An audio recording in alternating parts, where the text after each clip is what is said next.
everyone, I am Rebecca from ChemKnits, and today we are going to dye some beautiful combed wool top.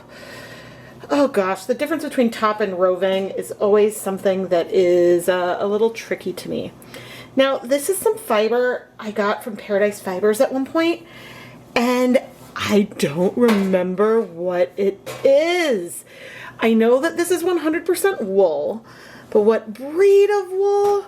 That I don't know. I feel like it's potentially, and there was like an American grown one at one point, but I don't remember what month. I'm gonna go double check where I found this, but I have at least 200 grams of this fiber, and oh my goodness, this is not fitting as well as I thought it would. It is so fluffy. Oh no, so fluffy.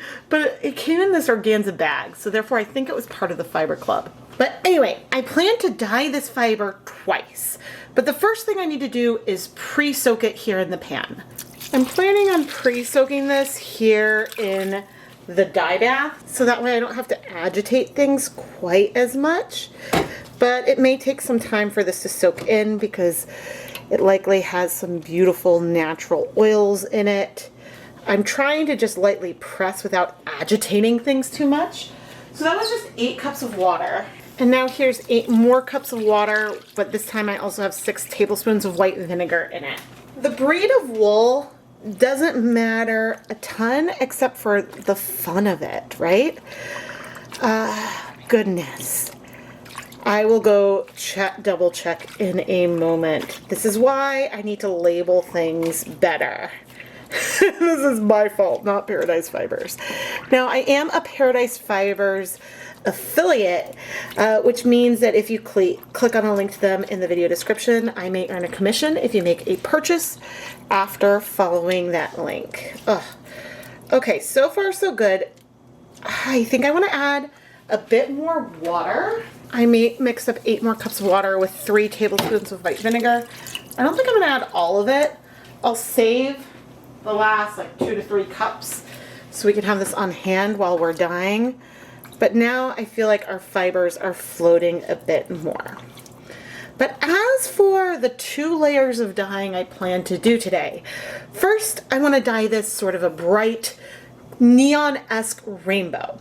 Then we're going to let it dry. We may rinse it briefly, but we'll let it dry.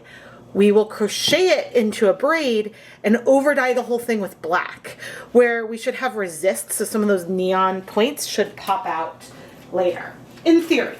But that is the plan for today, and I'm gonna go see if I can figure out what this was. I found it! I found the clip. This was from May 2022, the Walking on Sunshine. And apparently it's 75% superwash cheviot, 25% faux cashmere. So it's like a sock yarn blend. I'm fairly confident that this is what it says it was because it is 8 ounces. It was in the same kind of bag that I unboxed in that clip. I'm gonna let this fiber pre-soak overnight. I think part of the dyeing process may help me clue in and feel like, oh yeah, this is superwash, maybe, but I'm gonna be using colors that spread a lot anyway, so we'll see what happens. Certainly, the fiber feels a little bit more grippy to itself than, say, Stroll Roving, which maybe is a similar fiber blend, but whatever this is, it's really soft. It's really well blended. I don't see like streaks in it like you do sometimes see with silk blends. So, I mean, I'm excited to give this a shot and see what happens. I'm just amazed I separated this from where the fiber type was. But we're gonna have some fun. For our rainbow layer, we're gonna play with 2 fluorescent colors, Fluorescent Fuchsia and Fluorescent Lemon, and then we'll use Caribbean Blue as our bright blue. These 3 DHarma acid dyes do take a little bit longer to strike, but they also will spread and blend, and we'll be able to blend them to make a beautiful rainbow. And we do have a yarn mop we're gonna use today. This is Wool to Dye For's BFL High Twist. I believe it's 80% superwash BFL, 20% nylon.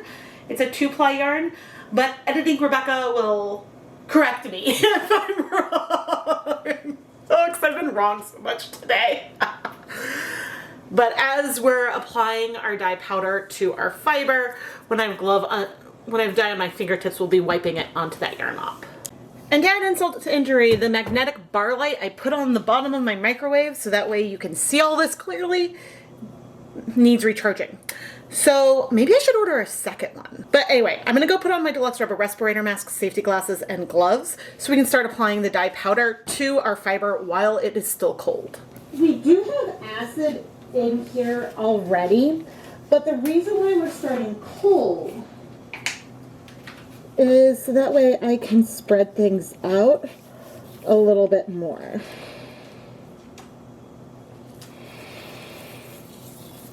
And I'm starting with the fluorescent lemon, not adding very much, but you can see that this tiny bit of dye spreads really, really far. Now I've put the yellow, at least initially, over about half of our dye area. And you'll see why in a little bit. But here is some fluorescent fuchsia. And I'm going to add a tiny bit down here.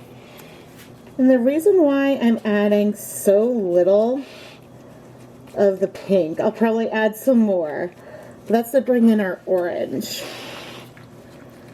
And this pink is a color that also can spread far. It's okay if we end up with some white in here in the end, but I'd rather start slow and build up the color than go too fast and then end up with something with far too much pigment in it. And we may have some whites left behind in here, but we're going to have less white left doing it this way than if I had just sprinkled the dye powder onto the surface. Trying to really, really lightly speckle the pink down there. Now I could go from my fingers that have a lot of powder on it directly into this dye bath without going onto the yarn mop where I've been wiping my gloves, but then I can end up with too much pigment in an area, and that's not what I want. So my goal here is to dissolve the dye, work it through a little bit, but not too much. But we can peek. Yeah, you see we have some whites down there. I am drying my gloves in between different colors. I don't have a good solution for the white areas down below because it would be really hard to flip the fiber. Now, Caribbean blue is not fluorescent, and it is quite pigmented. I could have gone for black light blue or something, but I really wanted to think about the color and the neon more than fluorescence. And you can see just how pigmented this color is. And as we're working this through, we will get some purples and some greens. And this is going to give us our full rainbow. Now, as we start to heat things, some of these colors may spread a fair amount. Typically, the color that I find that gets lost is the yellow. But we'll see. We'll see how it goes. I think I want to add a little bit more blue up there. Ideally, you want your fingers to be really dry before you go back into the dye container.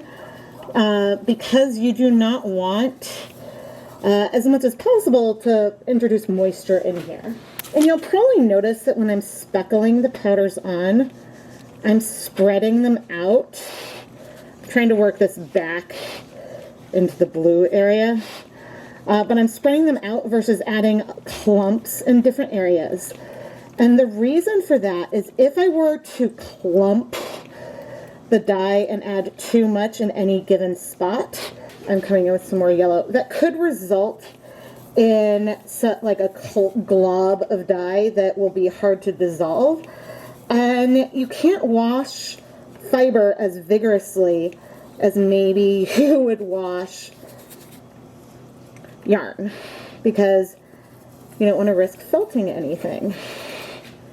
This is so pretty. Okay.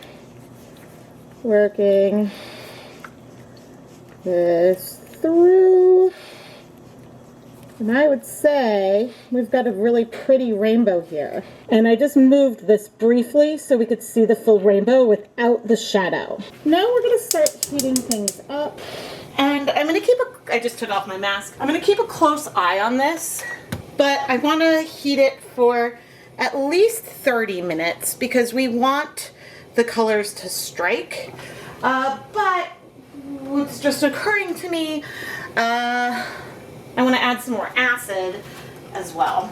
So earlier I mentioned that I should get a second light to have over the top of my stove, and that would be a really good idea because that's something that I already do with my camera batteries. I have more than one camera battery, so whenever the battery on the camera runs out, I can immediately replace one. And if I had a second light, those are inexpensive. I'll link to it down below in case you're interested. And it will be an Amazon affiliate link. But yeah, I'm just curious.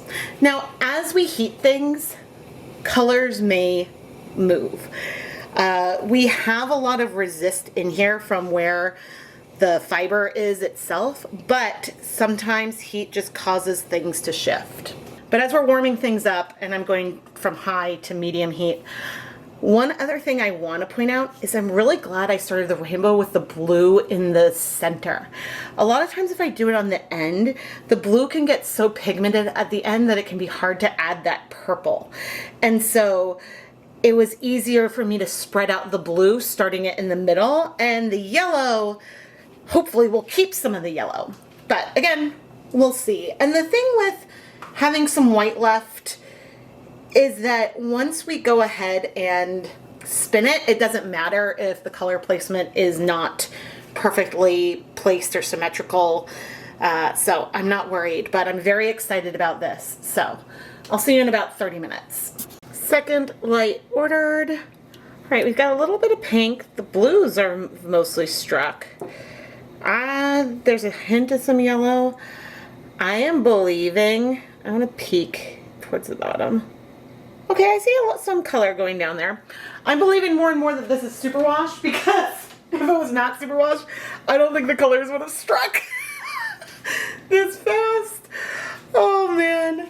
Okay, I think what I want to do is carefully add a little more water. This is some of that water with vinegar that I kept aside that I forgot about. And I am gonna let this get, it's a little bit steamy, but we just added some room temperature water, so I'm gonna let it get a little steamy. Then I'm gonna turn off the heat and let the fiber cool completely here in the pan. And as for our yarn mop, oh, this is so pretty. I am gonna go steam set this for 30 minutes in a steamer basket. When I pre-soaked this, I did have vinegar in there, so we already have acid in here. Okay, we have steam set our yarn for 30 minutes, but I mean, this is mostly sort of the pink, blue, and yellow, but there's hints of some orange and green and purples. It is so, so pretty. All right, I'm gonna set the yarn mop aside to cool completely. And, well, we still have a lot more time to wait for our roving to cool off. I would say it's warm now, no longer hot, but we still need to just wait. The next morning, I very quickly washed the yarn mop in some cool water with a little bit of dish soap, just quickly so that way I could go spin the water out of it and hang it up to dry, and we could take a look at our roving. One reason why I decided to wait till the next day to deal with the fiber is that I wanted to have better light so we could both show it, but then, ooh, we've got some pinks that traveled down. That's really pretty. Let's quickly pick up and look at this side. Yeah, we definitely have some pastels in here, but there's no color left in the water. And touching it while it's wet, I'm believing that this is in fact superwash. But I'm gonna now go over to the sink. We've got our basin of cold water, and I'm coming in with the fiber. I'm not gonna wash it with soap right now because we are going to, oh, this is so pretty though. I'm not gonna wash it with soap right now because we're gonna dye it again and we can wash it with soap later. But I do wanna make sure that we don't have any bleeding. And that's looking pretty accurate. Okay, so I'm gonna go spin out a lot of the liquid in here. So that way I can hang this up to dry and we can get ready for our next round of dyeing. This fiber is fluffy and gorgeous. Unfortunately, it's not currently available on the Paradise Fibers website. They did have a big fire there at the end of February, and so presumably this is something that'll come back in stock at some point, but I will try to link to the page down below regardless. Now, I have to say, I'll never get tired of this. Now, our blues are clearly not fluorescent, but we do see glow in the pink and yellow. But what I was starting to say is that I really enjoyed the process of dyeing this using 3 primary colors versus playing around with a bunch of secondaries as well. It made the whole process a little bit simpler. And I will say, unlike other superwash blends that I've dyed over the years, this one, it is sort of coming apart from itself a little bit, but it's really held together super well. We do have a lot of white in here, but overall the feel is very happy and neon. And so now we're gonna start braiding it, which I think I'm gonna do a little bit tighter than I might normally do to store it. And this is because I wanna create a little bit more resist to our fiber. Because when we over dye this, the areas that are sort of in the middle and are a little more compressed are the areas that will take up less color. Now, it's possible that this beautiful happy neon thing will become really dark and moody, or we'll have some good contrast with our black dye. I'm considering dyeing this while the fiber is dry. Ooh, actually no.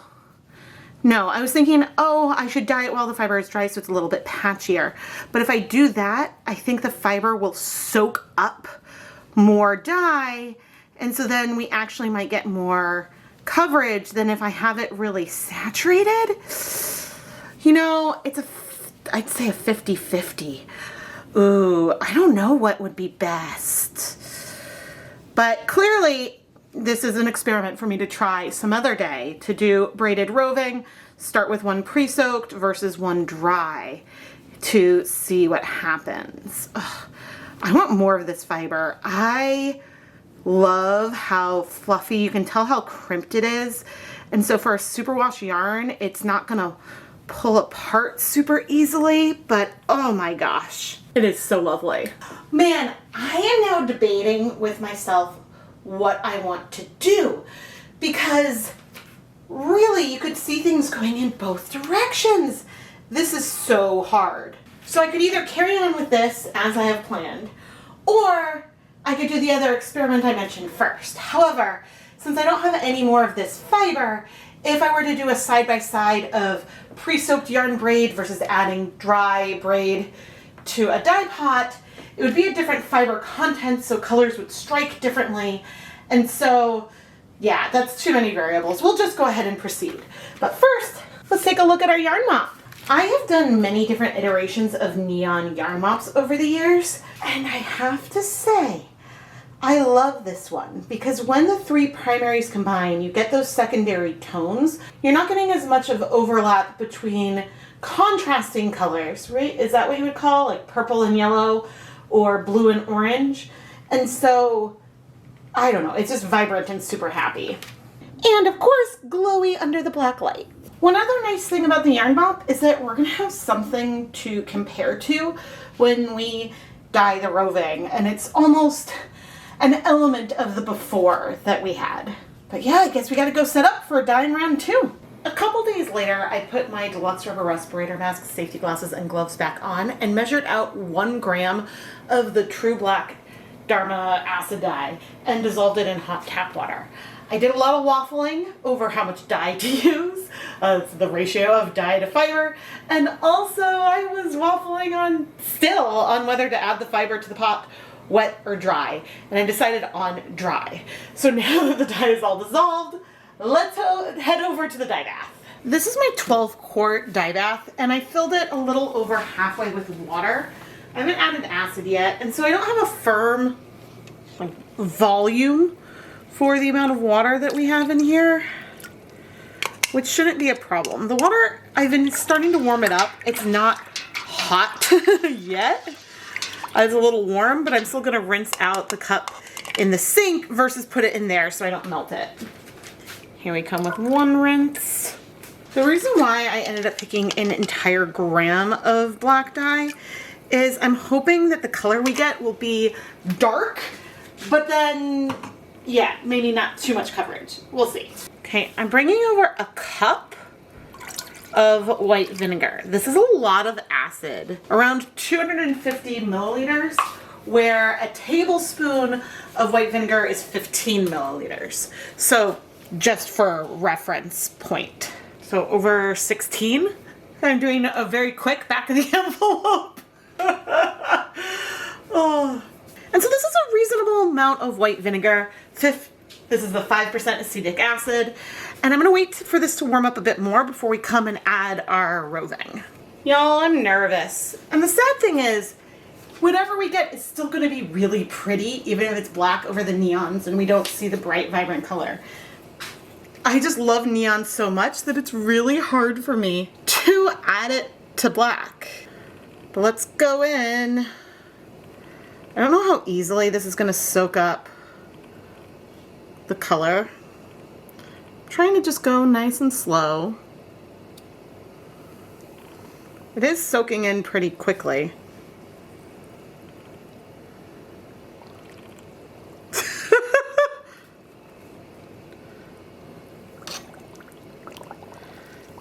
I did recently dye some roving in tonal layers twice, and so I'm a little optimistic with how this will turn out, because in that we got so much tonal variation, because not only do we have the resist from our braid, but then we have resist because of how the fibers kind of clumped together in the pan.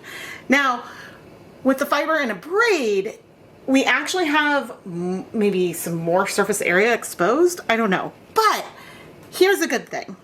Look at these colors we have right here. We've got a deep blue, yellow, pink. These are mixtures of these colors with black. And so they're pretty. And so I'm taking a big sigh of relief here. Because even if we have gray all over, it's still gonna be beautiful. It just might not be neon. But anyway, I'm gonna keep an eye on the temperature.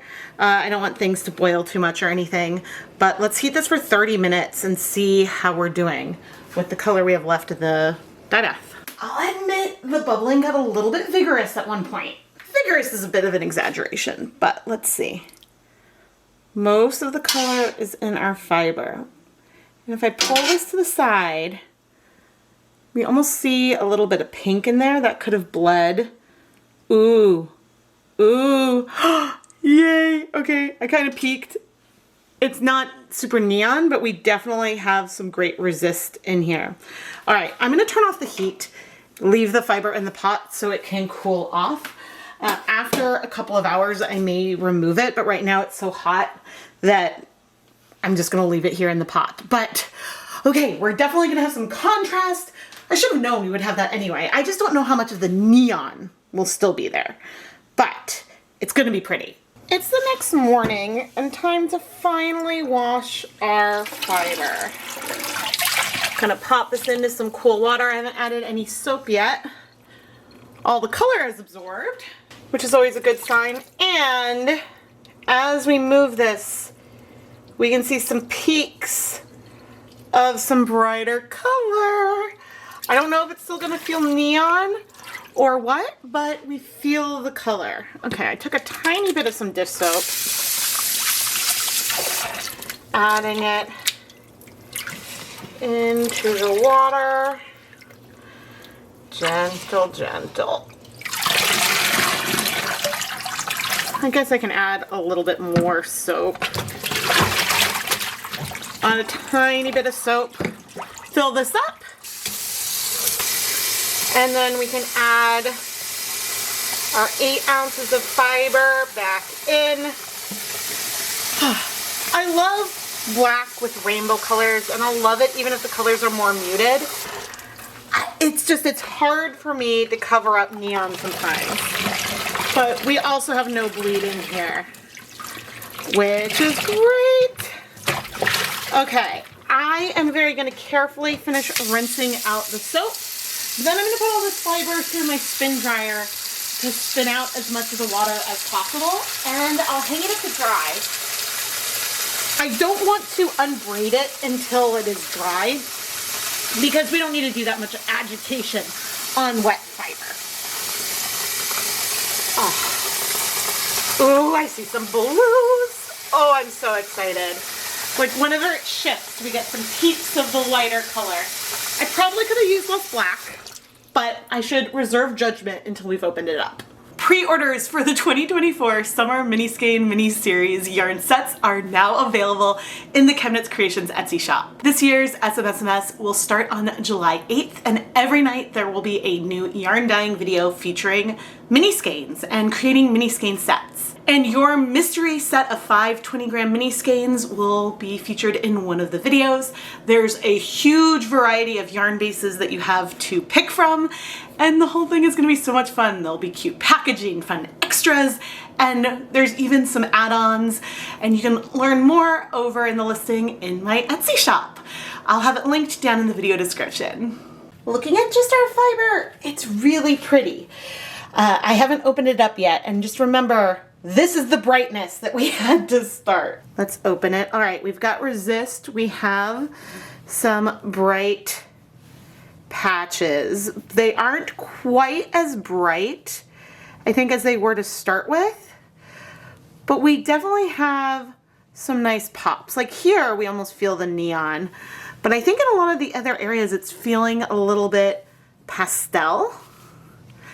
And maybe that's because oh, that feels a little neon right there. Okay, you know what? We have some areas that feel like a pop of neon. Of course, because this is fiber, depending on how it is spun, the colors might blend out a little bit more with the black. I'm gonna arrange this a little better. This is quite lovely. I mean, the colors definitely feel more muted than they did when they were white, but it's fun. I think if I was going to design fiber that I was dyeing to spin to get a mostly black yarn with pops of neon color, I would design a yarn where I have one ply that is just black, maybe, and then another ply where I'm spinning black, but occasionally then bring in some neon fiber, sort of randomly giving like an inch or two maybe of that neon. Because with this, you can imagine as you're spinning, you're gonna blend these more with the black, and so that could give some more depth and sort of reduce the contrast that you have a little bit. I may have already said that, but that's okay. Okay, I'm bringing over the black light. Aha, it's a brighter day outside today, but you can see we definitely still have a lot of fluorescence in here. I don't really feel like moving all this into the closet to remove more of the ambient light, but it does still glow. You mostly just see the yellow. I see towards the top a hint of the pink. Now I'm just gonna quickly fluff up the fiber. There is just a little bit of sort of compression just because it dried while in the braid. And then we're gonna re-braid it. But this braid is gonna be a lot looser, so hopefully we'll see more of this variation like we see when everything was flat on the outside of our crocheted chain of fiber. And here we go. I have to say, this fiber is lovely. I adore it. It's not as sort of slick and slippery as, say, Stroll Roving is, but it's incredibly soft. I would say a little bit softer than, well, the Andes Roving that I dyed in a lot of the videos. And I definitely want to buy more. It is currently out of stock at the time I'm filming this at Paradise Fibers, but they did just go through a massive fire. And so I know that that disrupted their inventory. So I imagine that it might come back at some point. And so I will link to it down below in case it comes back. But I definitely want to dye this fiber again. I adore this blend. And maybe I'll dye it again and keep that more of the neon so we can feel this is still very lovely. Again, not as bright as before we added the black, but we knew that that would happen. And so if you love the fiber and potentially want to bring it home, head over to the ChemKnits Creations Etsy shop. I don't know if it's still going to be there, but most of the yarn and fiber I dye does end up on Etsy. And so you can bring it home and watch exactly how I dyed it while you're working with it yourself. I'd love to hear how you would spin up this fiber. Oh, she is so, so, so soft. Please subscribe and turn on notifications so you never miss a new video. I am Rebecca from ChemKnits, and thank you so much for watching.